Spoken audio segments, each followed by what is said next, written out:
In our espresso kitchen this morning, and it's all about microwave magic. Now, microwaves do form such a massive part of our lives, especially in the kitchen, but it is important to know how to use it correctly. So this morning with Kate George, we're talking about the do's and don'ts of using your microwave. Kate, good morning. Morning, leigh-anne.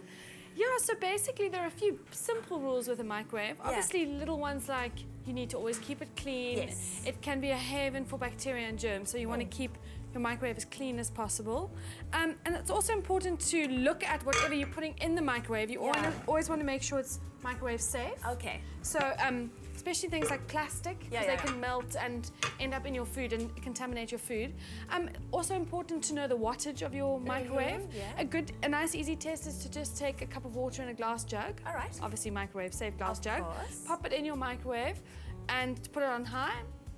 If it boils before 3 minutes, it's probably about a 600 to 700 watt microwave. Okay. If it boils in less than 4 minutes, it's probably a 600, and over four minutes, it's probably about a 500. Okay, that's wonderful to know. Yeah, and also other important things is you never put metal in your microwave. Yes, that's a big no-no, because a lot of people are always disputing this. Metal, utensils, foil. Yes, foil's a biggie. Yeah. Like, you know, sometimes you get butter wrapped in tin foil, just pop it in to soften it. No, disaster. don't do it. Yeah, so you don't want to do that. Yeah, and that's pretty much it. Something that I also wanted to ask you about, though, is one day I was making microwavable popcorn, and I popped it into my microwave and it started to spark. Yeah, you probably find...